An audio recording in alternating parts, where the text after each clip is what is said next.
particular position, these pawns are going to work very well together. So yeah, I would not want to take on b4 at all. So, but yeah, after d takes c4, white is thinking, so maybe... It's funny, board 2 of the same match, black has also played bishop b4. And this is quite a tough match. This is going to not be another 6-0 for India. I would expect we've got another pretty hype matchup here between Hari Krishna and Nguyen Ngoc Trong Son. Hari Krishna playing. Yeah. That's true. So Hari Krishna is now substituting for Aravind, who played in the previous round. Yeah. So that means 2,700 players for India. Yeah. Wow. That is huge. They're bringing it, but these are tough top 2 boards from Vietnam as well. It's their number 1 and number 2 players for, I would say, 10 years now. Since Lê Quang Liem and Nguyen Ngoc Trong Son were about 18, they've been number 1 and 2 in Vietnam. There you go. Yeah, it's a tough matchup. Let's see. Well, on every board, I believe India has the upper hand, on rating at least. Mm-hmm. But yeah, tough matchups, of course, still. Yeah, also bishop b4 move here, but this is a totally different structure. White played b3 and bishop b2. Black just replied with b6 and bishop b7 in the opening. Yeah, I don't know. This is going to be a really positional battle. I'm actually going to try and find something more exciting. Let's something find with a more likely checkmate in it. Yeah, exactly. I want to checkmate in the first 10 moves. All right, I'll checkmate scan these games. Let's see. All right, I don't have all the games. I see a position where someone played h4 for no reason, but I don't think that. I mean, it's a position where they shouldn't be able to checkmate, so they probably just shouldn't have played h4. Let's see. And there's a lot of d4 openings. What do you play as white? I'm an e4 player as well. An e4 player. Okay, so you're gonna be sort of bored by this round. I mean, it's just d4, d4, c4, c5, d4, d4. Yeah. Let's see what we can find. Boring games, right? London system, English. I found like 2 e4 games out of 40 games. Oh. Okay, let me pick something then. Okay, we also want, of course, to see Iran versus Germany. We've got a good matchup there as well on board 1. So that means the third, so that should be around here. Oh, that's Zimbabwe. Just going to see if I can find a Germany versus... Okay, so this is the one. Oh, okay. Can't find board 1, it seems. No, this is not... Wait, this is... Board 1 of Germany? 2. You mean Parham against Rasmus Svein? Yeah, I cannot find it at the moment. Oh, okay. They're in the same order, but maybe they started later. Well, Parham did play e4, so if you can ever find it, you'll be happy. Damn my luck, right? Yeah. Wait, I found it. So it's not in. It wasn't in order. Got it. We've seen this structure quite often actually. So this was a Caraca, and after d5, knight c3 takes knight f6. I've seen a lot of people play this opening, especially in advanced, quicker time controls like this. It's very hard to play against this opening. So the general strategy here is black is just going to be very, very solid with bishop d6, bishop f5, short castle, and basically black is going to try and see if white's going to overpush in the opening. But there are ways for white to make use of this pawn structure. So white's going to play a quick queen c2, but short castle. So quick quickly already. Sometimes I've seen strategies with queen c2. So let's say rook e8, queen c2, g6, and then just long castle and then h4, h5. That's a way that I've seen white play very often to try and mate the king on g8. But white's going to take the more positional approach. Yeah. And actually, I think the Parham has played this opening with the black side as well. I think so too, actually. I mean, I can't recall all his games, but that's my feeling. Yeah, so this is now the current position. So yeah, white wants to push a little bit somehow, but the question is exactly how do you do that? Maybe it's just exchange as many pieces as you can and just try and win the pawn ending, because white is a pawn up more or less in the pawn ending. But the key thing that white needs to fight for, in my experience with this, but again, I'm not much of a positional player, but I think is white needs to fight for control of like c4, d5 squares, because what black often tries to do is play like b5, knight b6, and blockade your pawn majority, even though technically it's the healthy pawn majority.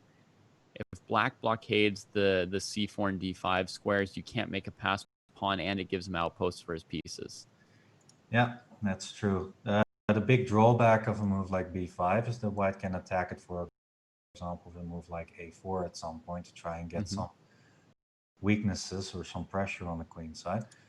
But yeah, so a3 played actually, I guess, with the idea to play c4 at some point.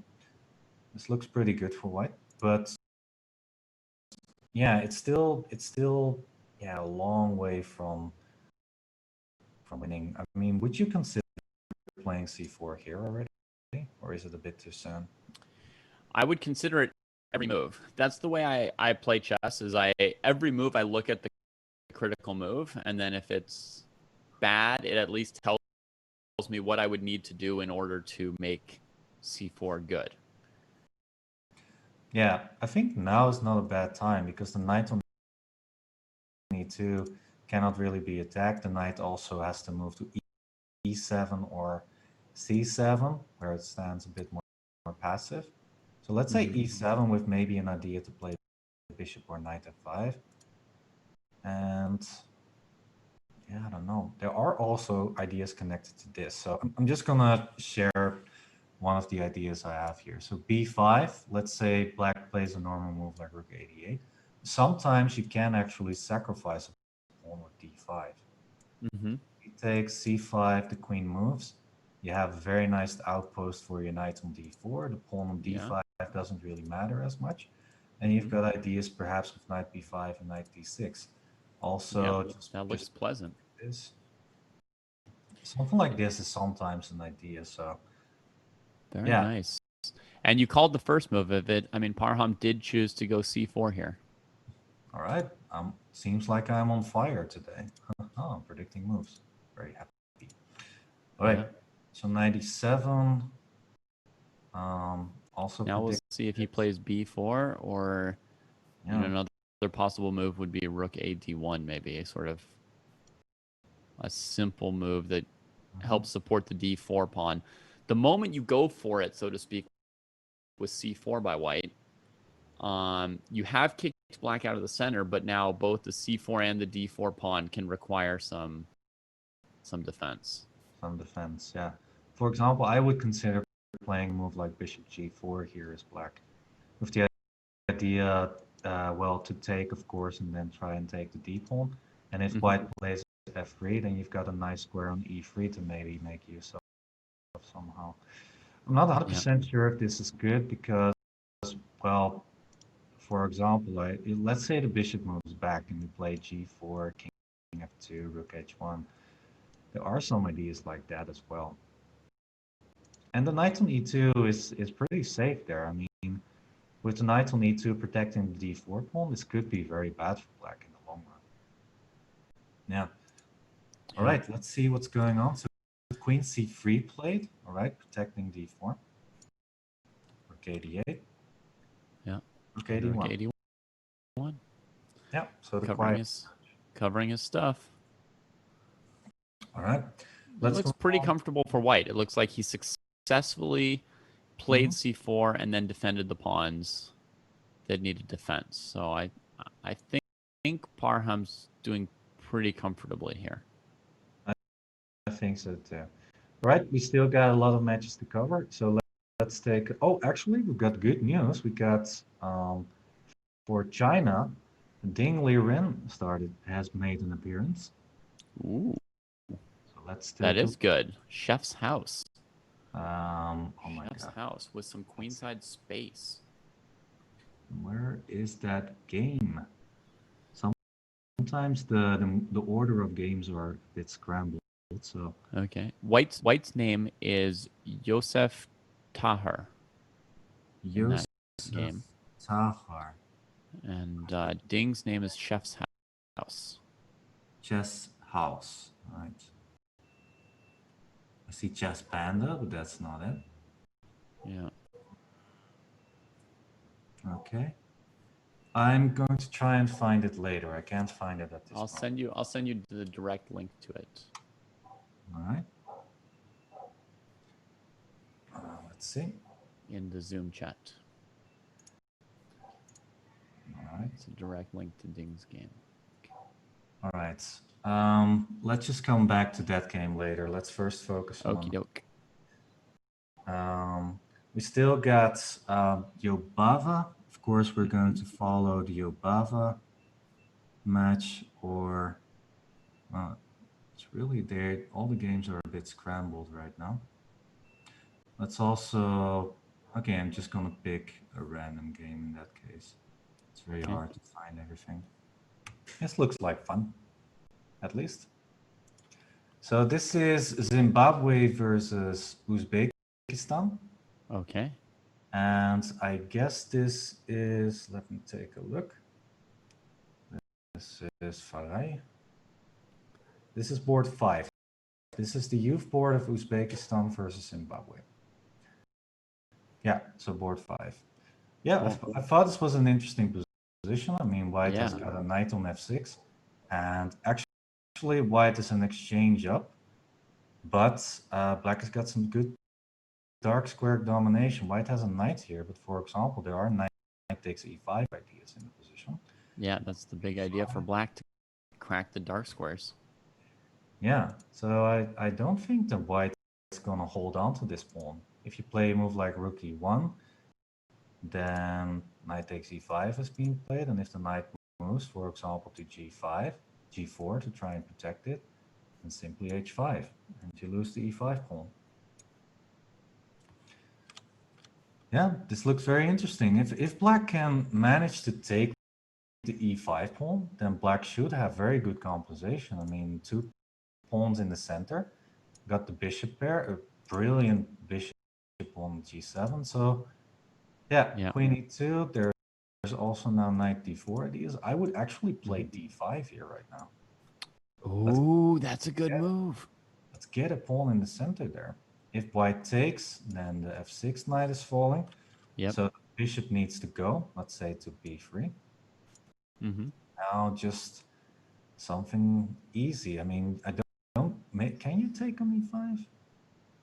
I think that would be a bit too much right now, but maybe. Oh, well, no, I don't think we can. I don't think we can. But maybe try to attack the f6 pawn. So knight e5, queen e5. Then on queen d8, there's what? Knight g5 or what? What are we? I thought knight g5 would be interesting, yeah. Or maybe some. Yeah, I was afraid of knight g5, but maybe it's just bishop takes f6, yeah? With the idea knight takes f7. No, wow, that was a big mistake, maybe. Maybe just rook a7.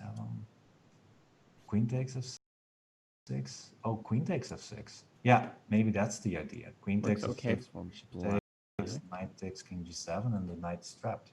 Yeah, every white piece is terrible too, so. Yeah. You know, if white can somehow save the piece with g4, g5 or something, it's not going to be a good position for white anyway at this point. There's just so much damage to their position. Yeah, look at the pawns in the center, look at the pawn structure, look at this bishop over here. I like black actually. Yeah, but that means we do have to keep an eye on what's... Okay, d5 played, bishop a2, and now queen e7 simply. c3, knight takes e5. Once again, looks very good for black. Okay. Okay. By the way, I found the Jobava game, so let's take how Jobava is doing. Once again, the #1 player of Georgia. So here. Jobava is black this time. Well, what's going on here? Yeah. And I'm just going to put out one reminder. Somebody's asking, how can a 1400 resist against a 2000 ELO rated player? And I'll just remind that the ratings that you are seeing displayed here, everyone, are chess.com rapid ratings, not the player's actual FIDE ratings.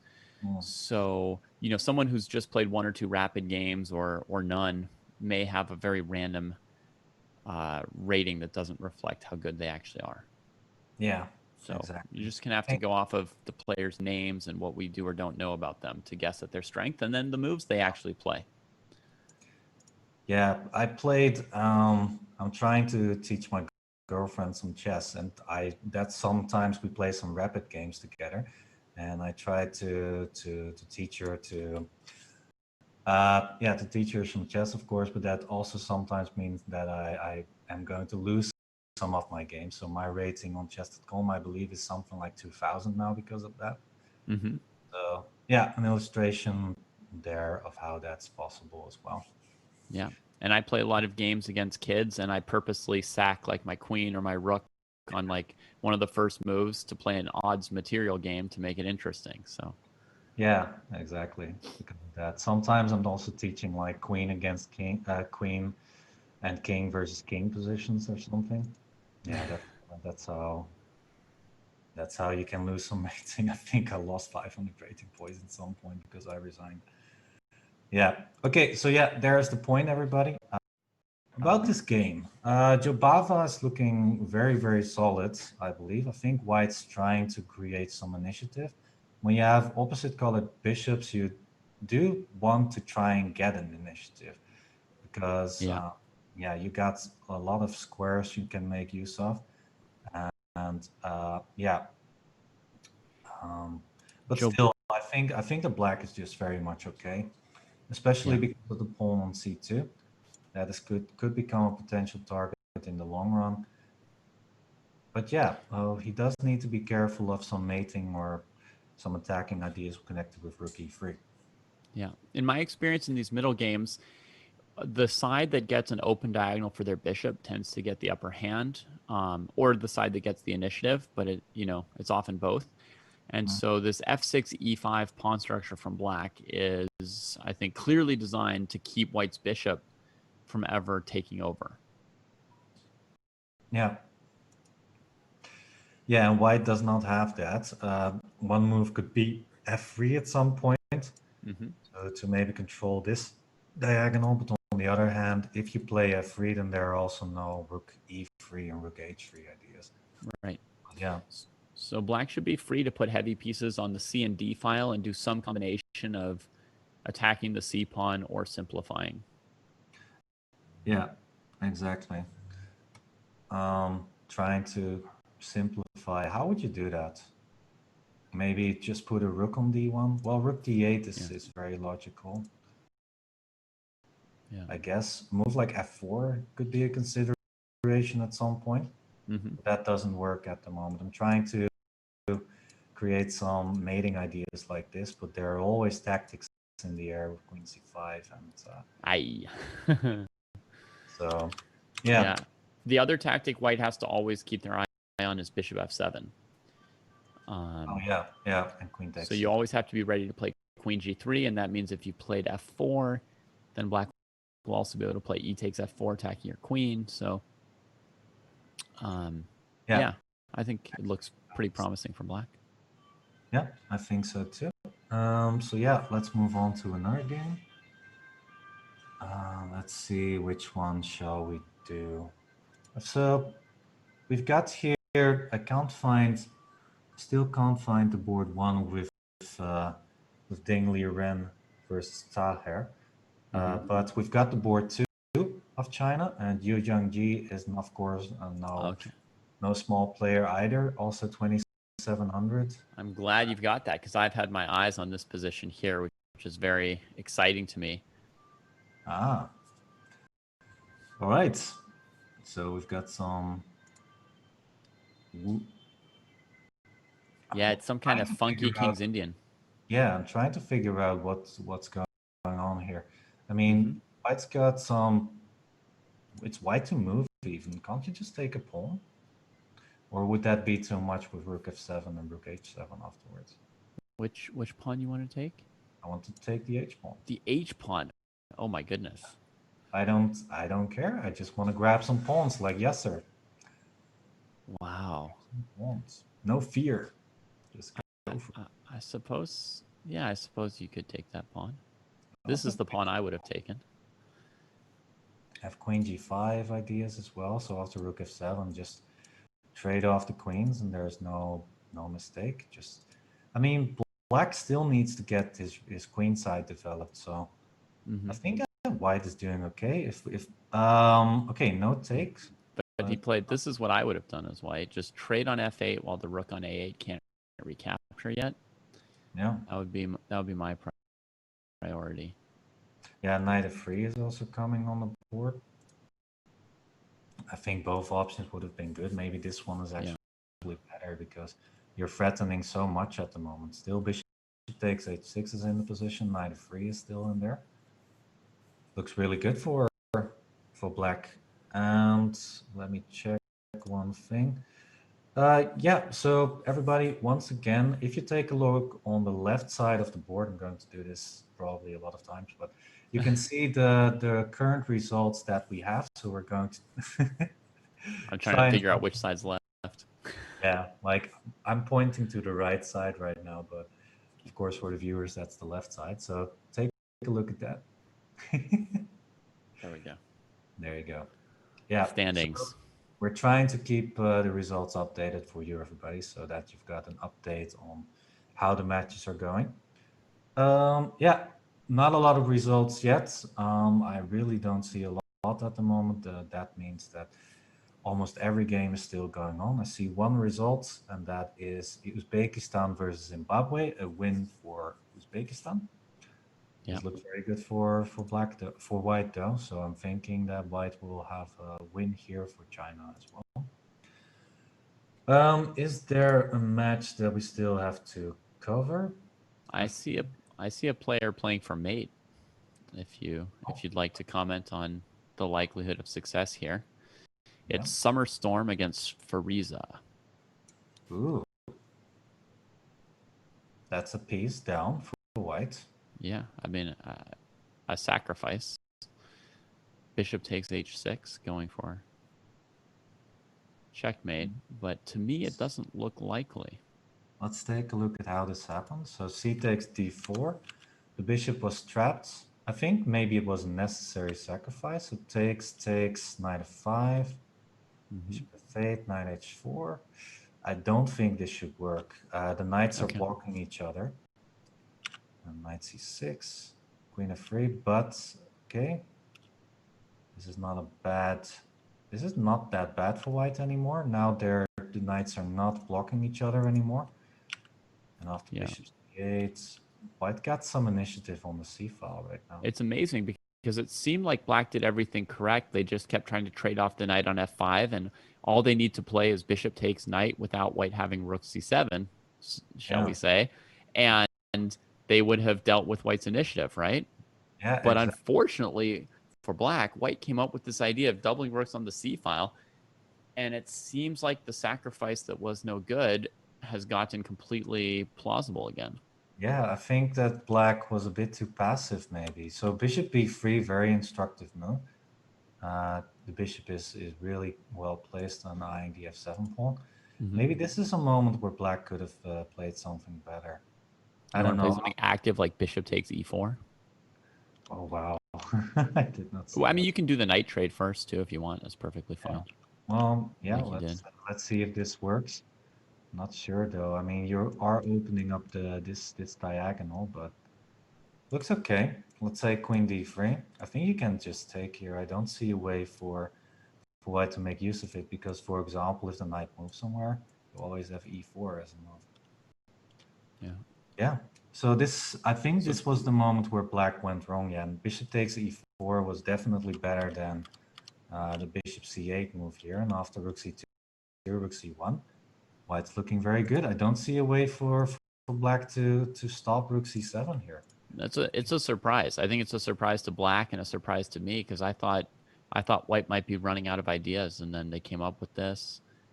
I think a lot of people, when you have an extra piece, you don't really look at moves like bishop takes e4. You look at moves like trading off the knight on f5. It seems like black played it very logically from a general standpoint. Yeah. Yeah, it seems like it. By the way, good news. I found the Dingley Ring game. Oh, right. Yeah, let's take a look at what's happening here. All right, Chef's house in the house. Oh yeah, the username, yeah. What's your username on, do you have a funny name? Oh, mine's very exciting. It's D. Prus. Oh my God. Yeah. Such a surprise. Yeah.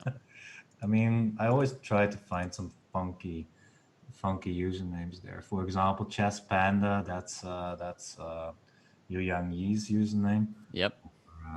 Schachfein, that's one of the German players.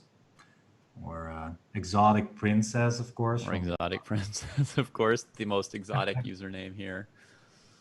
Yeah. Okay. He just wants all the 5-year-old girls to be fans of his. That would definitely be my daughter's favorite. Of course. What do you think about the position here? Ding with black? I think Ding has so much space. It's amazing. Yeah, look at the knight on d5. It's talking about a chess house, right? The knight has built a nice house around itself. Yeah. Yeah, it's like everything is built just to make that knight look as good as possible. Yeah. It's like, yeah, they build a, yeah, I was trying to make a clever joke, but it's too early in the morning for that. Okay, so h4, how to continue though? I mean, black does not have any breakthroughs here. e5 is not possible. It takes a long time for the rooks to get to the g file to maybe create something over here. Yeah. That's the question that Ding's asking himself at length here. It's undisputable that black has the advantage, but sometimes there's not a wide enough opening in the board to press through and actually win with your advantage.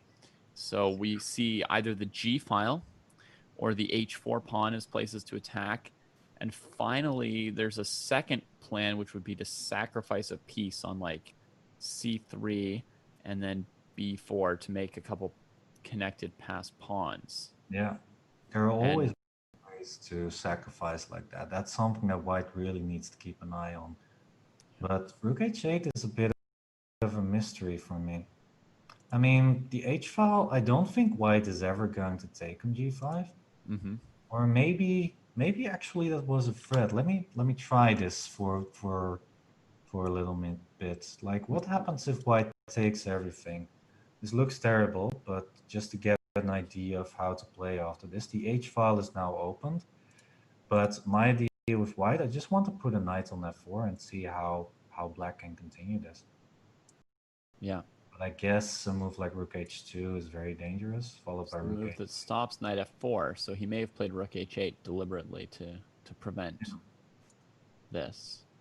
And then if rook h1, he can double rooks, and it doesn't seem like white can deal with his rook on the h file. Yeah, and also if white is a bit careless and plays a move like rook g1, then black can already play rook h3, attacking the g3 pawn. Yeah. So yeah, but still, yeah. So taking on g5 probably not the best idea because there's never going to be a knight on f4 like this. So let's see what happens. Rook h1, g takes f4. Yeah, I think he felt like when white's stopping rook h2, he really felt like white has a threat of taking twice on g5 and plopping a knight on f4. Yeah, yeah. Maybe that was the problem, the idea there behind the rook h8. So rook h1, now black decided to take on f4. Yeah, oh, that's my move. Mouse flip. It happens sometimes. Watch out for those, everybody. Yeah. And okay, I like, yeah, so G takes F4 with the idea not because white might be threatening H takes G5 right now, like you said. Okay, so knight takes. What I like about black's position now is that the G3 pawn could become weak at some point, and black has another option to play E5 at some point, perhaps as a break to try and grab some space here. I think Dame is just doing very, very well here. Just it's going to be a grind. Black also has some more time in the clock, so yeah, I'd say it's time to move on to another position. Of course, a lot of battles going on. We got another result in the Uzbekistan match versus Zimbabwe. This is a win for Uzbekistan. Rook D1, B1 coming on. Nice. This is over. We got a result in the Germany versus Iran match. Actually, that is one of the biggest clashes, I think, in this round. Iran and Germany, like we said, one of the those two teams are in the race for the third spot, with India and China being the big favorites. So this will be a decisive battle, perhaps. So yeah, this is a win for Iran. So good for them. And yeah, go Iran. Here, Jobava, Exotic Princess, winning his game against the player from Mongolia, Bilgun Sumia. Yep. Nice pawn ending. 2 pawns up in a pawn ending. That is too much. One last result. That is this one. We've got Vietnam. Thi Bao Tam Huang versus Harika Dronovali. And Harika Dronovali managed to win this game. Yeah, because she trapped the queen 2 moves ago. Well, there you go. With rook c3, just trapped her in the middle of the board. Yikes. Oops. This could be a puzzle rush position. Absolutely, it could, yeah. Yeah. Puzzle rush team, keep an eye on the games, please. We might have some new material. Yeah. So, yeah. And we've got an exciting endgame if you want to go back to the chess panda. Oh, I guess it's about to get less well, no, it's still exciting, I think. It's still a little exciting. Let's see if I can find it. That's right here. Is this exciting? Yeah. Looks like a piece up for black. Yeah, he sacked a piece. He just lost his c5 pawn to a surprising knight b7 fork, I think, and that's... Ooh. Oh, black, look at the time, though. Black has 14 seconds left, while he has almost 3 minutes. But this is actually looking like an upset. Master, Novendra, Prias Moro. Yeah. He's up against Yu Yang Yi. Definitely has some big chance right here if he's a good 5-second increment player. Or B8 at some point, A6. I love the knight on C5. Protecting a lot of stuff. Maybe bring the king to be able to defend that knight. Actually, I think black's just winning. White cannot start running pawns because then you've got a lot of weaknesses in the position. Those pawns could become very fragile. When white had a second pass pawn on the queen side with the c pawn, it looked pretty unclear. Now... Yeah, like in this position, for example. But after c5, knight b7. Oh, but he also he didn't see how to defend that pawn on c4 either. Yeah, so maybe white just needed to be maybe rook a5 was a mistake. Maybe white needed to play knight c2 here. At some point, he needed to use the king or the knight, right? The rook wasn't going to win this fight by itself. Yeah, exactly. So just knight c2, for example, knight e3, protecting the c4 pawn. Rook a5 was probably a bit premature there, so I don't know. Let's move back to the position. Will we see a big upset? The 2700 player losing against the FIDE master from Indonesia. Yeah. That would be a big upset there.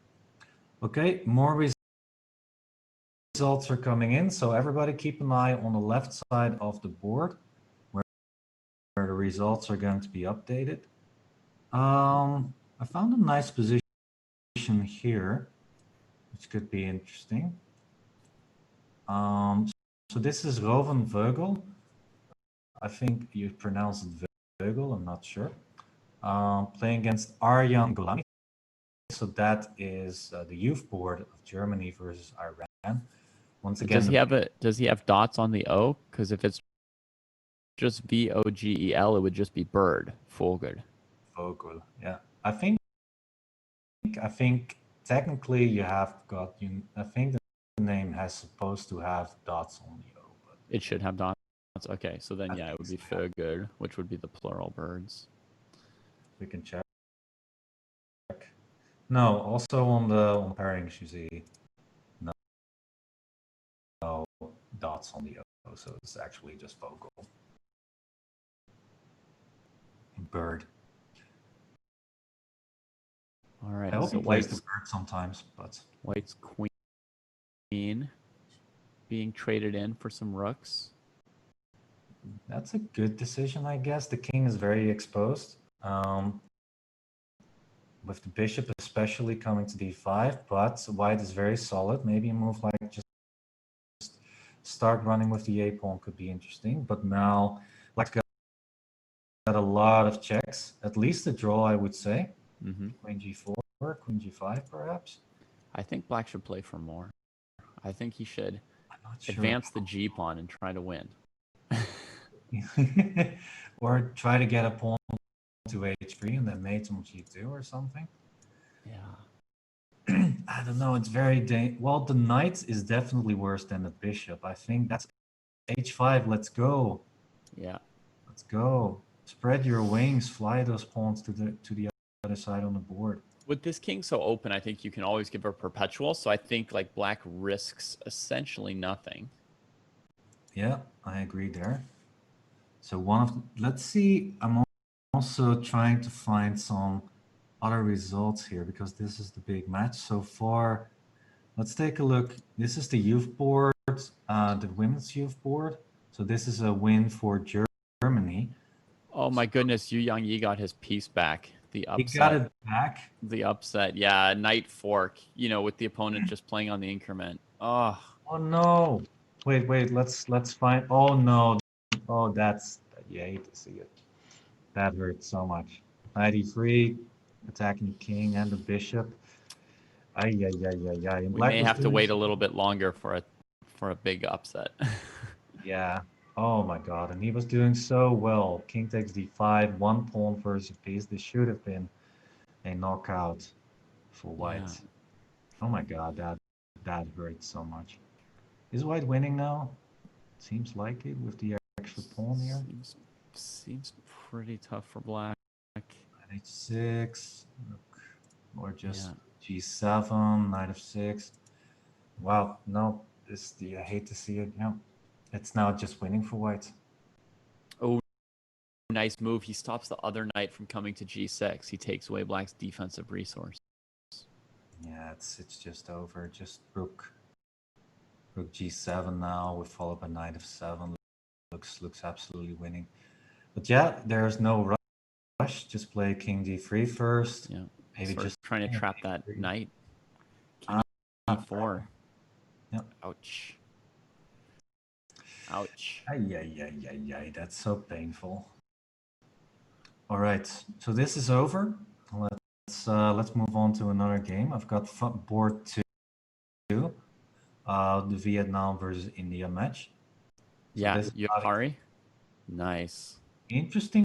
This is just the endgame I was wondering about. e6, h4.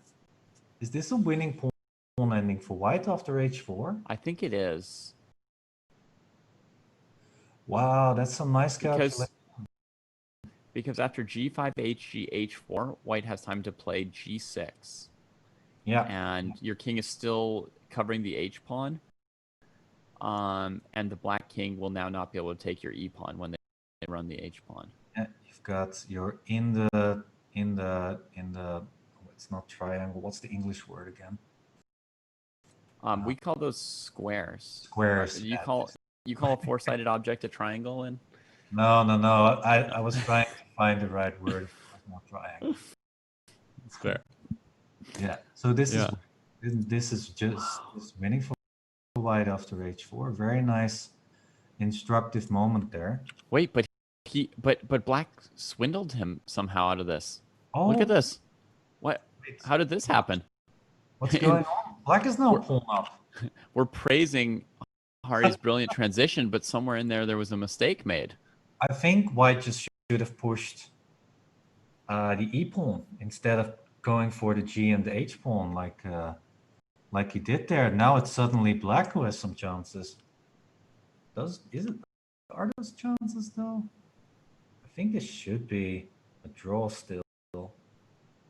I don't know. The king is so far away though. I mean, I'm trying to find like some sort of way to get the king closer, but there are always checks like this which just win. Yeah, let's see how this is gonna. Wow, this was really. I did not expect this. I thought that Hare Krishna was going to, yeah, just cruise to a win there. But this is now the current position.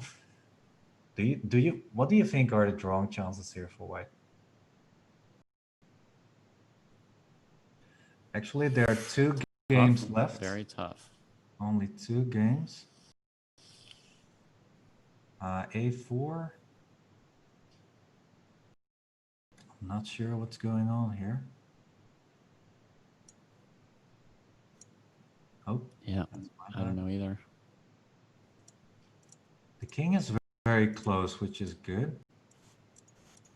But at the same time, you have to be careful of all those checks. Yeah. I guess that the big point here is if the king ever comes to the b file, that you're just going to check black to the ice age. Just always check. There's I don't know. I think white got the king close enough now that it's a draw. I don't think the black king has any way to get off onto the b file now. You could maybe, yeah, queen c2. I was just going to say, what is black going to do if you just move the king around? Right. You just keep going like king d1, king d2, king d1, king d2. You never let the black king off. Queen c1 also possible. Just queen c2, queen c1. Yep. Yeah. I think this is he's saved it. All right, and then we've got one more game. So Summer Storm. Yeah, we saw this game earlier. Okay, this is not as interesting anymore. There was a rook on the board, I believe, a few moments ago, but I think it's been. No, it's not true actually. Okay. This is the game. This is the game where white was losing then winning. We thought, right? Took the c file. Yeah, but that's not what happened. We can take a look at what happened after that. Wow. Yeah, because black was winning in the endgame. So let's take a look at what happened. Rook c7 played. Knight h5. How did black escape that point? Queen f3. Very good. Rook takes f7. I would have just taken on f5 and taken knight. Well, yeah, if you take on f5, black's going to try and play queen g6 to try and save the knight. That's their plan to not. Okay. They're trying not. Yeah.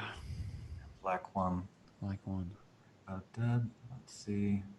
So rook ac1, bishop takes. Let's take a quick look there. Rook takes f7. Still looks extremely dangerous. I would have maybe considered taking with the e pawn and then play f6 on the next move. Ooh. So, okay. That's probably the key moment. That's probably the key moment. Queen g6, I believe. Let's take a look. Yeah, now it's a lot harder. This construction is very hard to break through with. And after takes, rook c6, rook d6, I think the black more or less stabilized. White still has got 2 pawns, but after d4, 96, I think things started to go sideways. So maybe after queen f5 check, I mean, I think pawn takes is much better, as you said, but after queen f5 check, probably white needs to play rook c6 in that position. Yeah, maybe. After queen g6 by black, you need to play rook c6 here, maybe by white. Maybe. What after rook d6? Force that pawn to f6 anyway. Idea? Oh, What do we have here? I guess white. How can white profit from this? It's supposed to be good for white somehow. I would say trade queens on g6 and then play rook f8. Yeah. Ah, that looks very well. Yeah, rook takes c6. I have bishop f7 at the end is my plan. Okay, and everybody, I've got word that we're gonna go on a first 15-minute break. We've got a long day ahead of us, so sometimes we take. And after that break, we will be back with, of course, more 2020 Olympiad games, round 3 of Pool A. So 50 minutes, everybody. That's maybe even some time to walk the dog or feed the cat or something like that. So do that, and we'll be back shortly with more chess on the 2020 Olympiad. We'll be right back after 15 minutes.